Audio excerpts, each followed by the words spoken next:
Well, welcome to Sports Geeks. This week, because we're doing a very special show here at the Blue Box, I don't have my normal co-host with me, but I've got with me. Oh, Chris Mao, co-owner of Blue Box Cafe. Sorry. And that's all right. I'm Alil Kanitsa, and this week we're going to do a Chicago sports breakdown of kind of the year in Chicago sports. What's happening now with our baseball teams?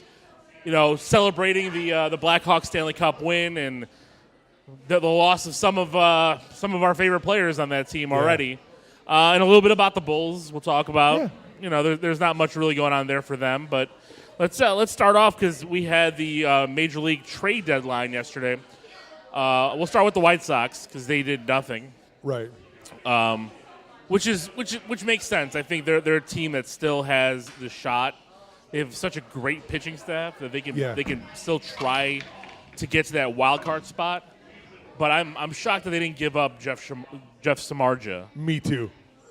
And Well, the part of the problem is the pick is so good for keeping him that they would have to get something extraordinary to compensate for that, because that compensatory pick is a pretty good player usually, and they're good at picking up pitchers and they can develop them. They picked up a lot of lower round draft picks in pitchers to develop into good players. That why would they give up something for nothing? I agree with that, but my thing here with draft picks, especially in Major League Baseball, is you can get players in any round. Right. And a lot of times these players, even in the first two rounds, they don't always pan out. Mm-hmm. And if you can get somebody who's in a minor league system who has been playing with this level of talent, you might have been better off. Yeah.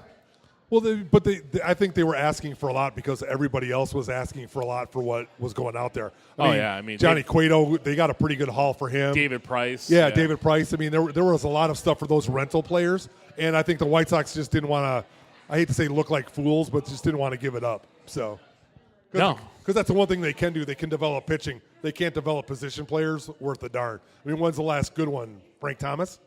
That they developed? It was in system. It might be Thomas. Maybe Gordon. I hate to say Gordon Beckham. No, but he's not good. No, he wasn't. He wasn't good. So I mean, I can't believe he's back with the team. I mean, well, he's just a fill-in role. So that's why they brought him because they knew what he is. Yeah. So all right. Well, then let's move to the north side, and the Cubs, who won last night again, or won now 3 in a row, after a bit of a slump.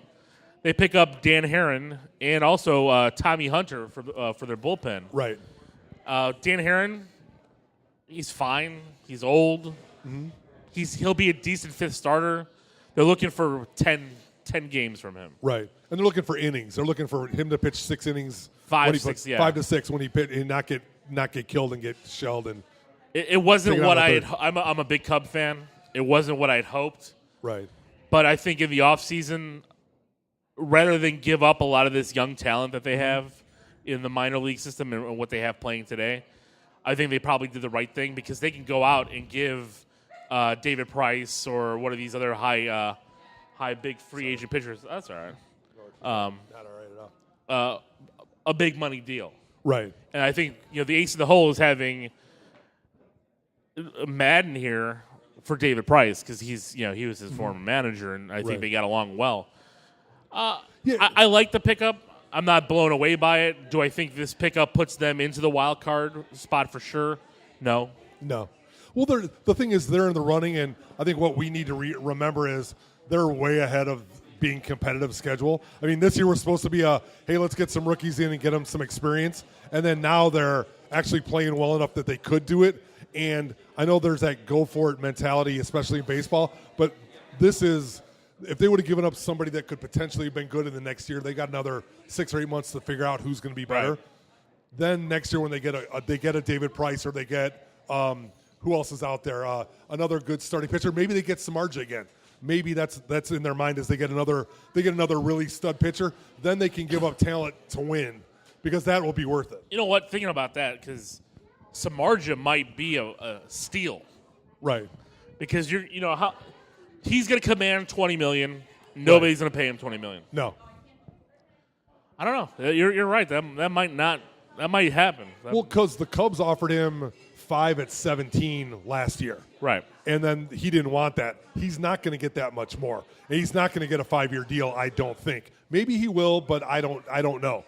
So he might get 19 or 20, which isn't bad considering inflation. And if you can get him for 5 years and have him be kind of what he was last year with the Cubs, I think you could take that. I like that idea. I do. I mean, because he'd be a good number 2 to back up Lester. And I even think even a 3. You right. know, Arrieta has been playing great. Yeah. And I mean, I know it's Jake Arrieta. He's not, but no, he's got some put good him stuff. in 2-3, where you move Arrieta down to the 3. Yeah, it could work. Whichever one of those is a 3, they're going to be an awesome 3. Yeah. So, and then we know they've got the hitting. I mean, they could basically give Castro away if somebody will take him, and they're going to be great. So, if they're willing to do that, I think that's pretty good. I think that actually makes some sense if they can't get a David Price, right? Because I think that's going to be their number one goal. Because you match up Price with Lester as your 1-2 for the Cubs for the future. Oh yeah, and you've got Schwarber, you've got Rizzo, you've got Bryant. You need to get rid of Castro. I think this team. Well, yeah, because Baez can play. Baez is second base, right? So they could put Baez at second. You put Baez at second. You put Addison Russell at short, and you've got a great infield. Yeah, and young. They're all under 25. Well, Rizzo's 26 now. Yeah, but that's fine. He can play for 15 years at first base. Exactly, and you need that leader. So right. You got Soler in the outfield. I don't know what they're going to do with Schwarber, if they're going to keep him a catcher, if they're going to try to move him to catcher, or if they're going to keep him in the outfield. I mean, they got rid of Junior Lake, which is fine because to me, Junior Lake was expendable at this point. We got so many players. Absolutely. After so many years of, I've been a diehard. I've lived and died with this team so much that like so many years of feeling like they're never going to turn it around. Like Epstein has got it going, and I'm blown away. And I know people are gonna, if they don't win a championship, it'll be like that's not successful. But you know what? This is the best they've looked ever in my entire lifetime. Right. Did they have runs? 84 was a great run, but that wasn't going to last. No. 90, 89, 90, those were good teams, but they were never going to last. They kind of pieced it together, although they were good. 2003, we thought, hey, we have Wood, we have, should have their Prior. The Prior, I mean, they were great for that couple of years. It may not happen, but you know what? The Cubs are going to be viable. They will always be in the hunt if they can get some pitching. Right, so. and that's what he's trying to do here. It's not. I want to win a title. Right. I want to build an organization that we can keep getting out there because it is so hard to win a title. Sure.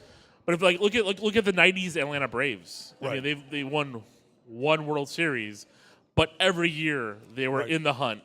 They were in the hunt. And it's like the Cardinals now. The Cardinals are that team. The Cardinals are always good. They are always there. They may not win it, but they're always right there. And they seem like they always win it. Yeah. I can't hate the Cardinals. Yeah, I do too. I hate them too, but I hate to say I'm envious. But I'm envious of their organization because they are always good. It doesn't seem to matter. They get rid of arguably one of the best players of baseball, Albert Pujols, let him leave, and they're just as good, if not better, when he's gone.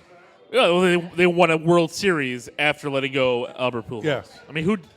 Yeah, the guy was fantastic. So, all right, so let's move into a little bit of the Chicago Bulls. I don't know what to talk about the Bulls. I know I wanted to give a overview. I mean, I like the draft pick that they picked up. I can't even remember the kid's name. Porter, thank you. I like that they're going with Fred Hoiberg here. Right. I think it was time for a change. I love Tom Thibodeau. Mm-hmm. Do your job. I love that motto. Right. It is what he is, basically the Bill Belichick of basketball. And I think him going to a different organization down the road might be good for him. Sure. But I'm excited to see this team in a big, fast-paced moving offense to see what they can do. Well, they've got the players now. I wish this would have happened a couple of years ago when Joakim Noah could run, because that would have been interesting to see. A big problem. But with Powell being able to move a little bit, and he wants to run. He has that Laker mentality where he wants to get up and down and score. That's what they want to do. I think that's a good thing. I think it'll be good, at least offensively. It will not be, I hate to say the old Bears, like where Peyton punt. This is going to be, they're going to score in the hundreds. This is going to be like what the Dallas Mavericks did in the early 2000s. Or what the Golden State Warriors just did. Yeah. I mean, it's they'll put it score, up, so. Shoot, get in the offense quick and more possessions. Right. And they've got some stretch players who can score. I mean, Mirotic, I think, is going to be the breakout player next year. And I think that's where this team is going to go because, we know what Jimmy Butler is going to do, and Jimmy Butler got paid. Yep. Derrick Rose, if he can keep getting healthy and stay healthy. Max deals anymore aren't – it's ridiculous. I think they're playing with monopoly money in the NBA because they just give max deals to anybody that plays good or plays well because they just have it. And I think that's good and bad because these guys are making a ton of money.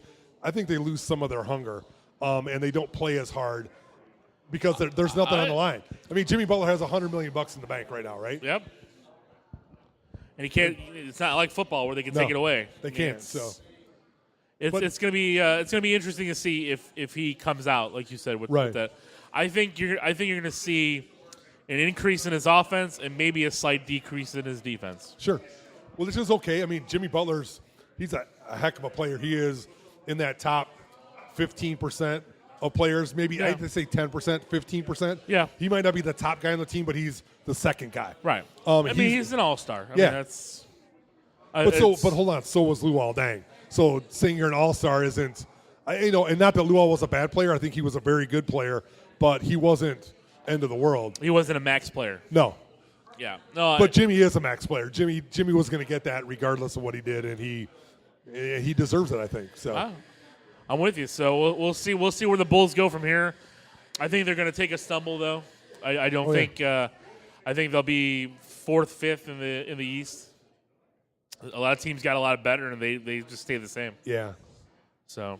Well, it's going to be hard to say. The West is taking a little bit of a dip.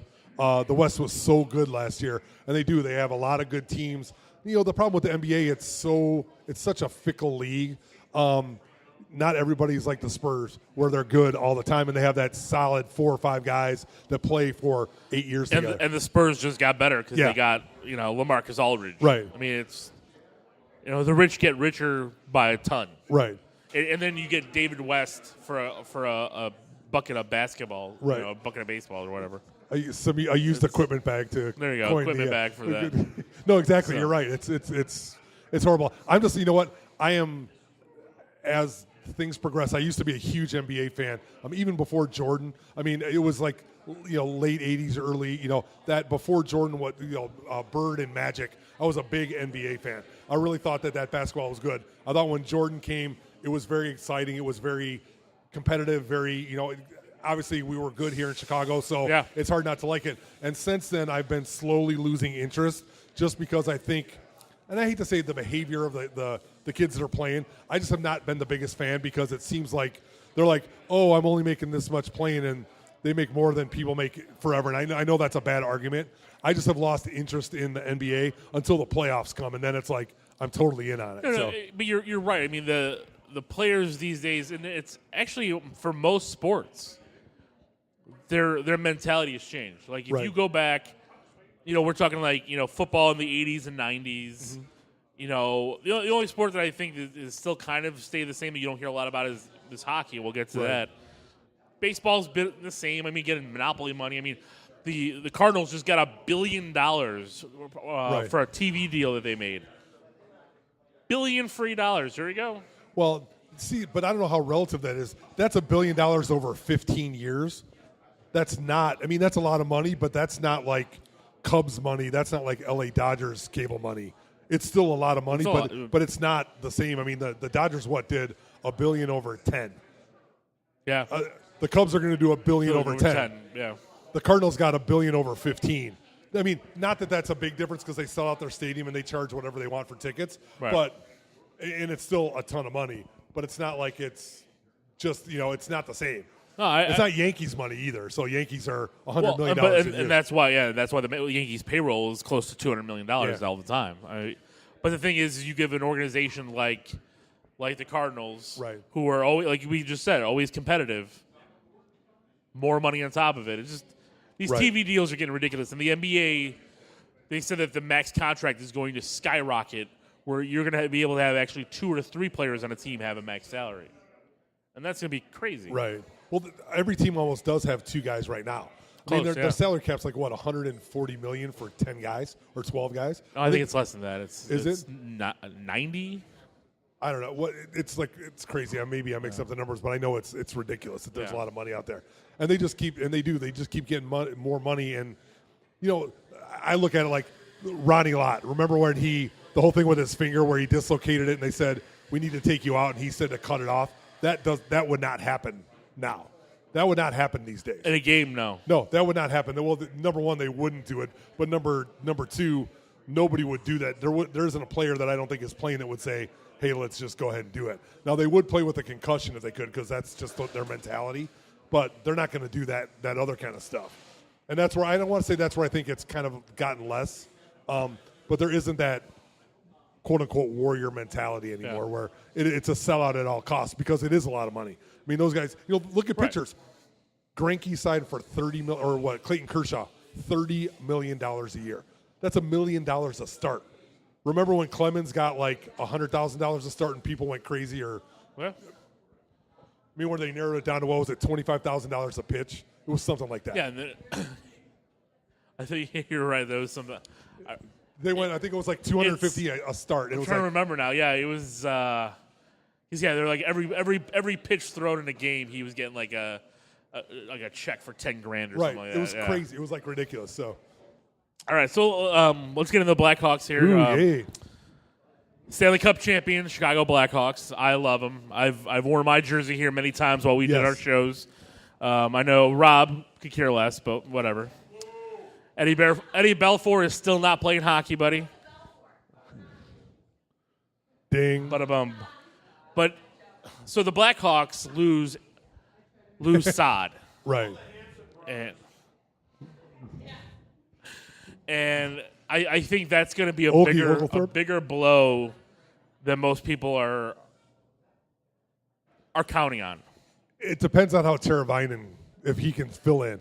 I agree. And you know what? I also like the kid that they got back, Dano. Right. I think he's a good player. I think for them to repeat this year would be a miracle.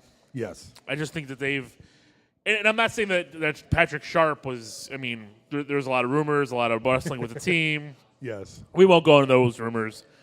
But he was still – he's still – three-time Cup champion. He still came to play at times. Right. When he got on that first line with Taves and Hossa in the finals, the line opened up. Right. And he still has the skill set. So you lose him as well. And I think that's a hard blow. You lose probably 2 of your top 8 players. Mm-hmm. And yeah, you got a lot of good pieces, but nothing that is game-changing. And I think that's where – and I believe me, we have Patrick Kane and Jonathan Taves. Right. We will be competitive every year.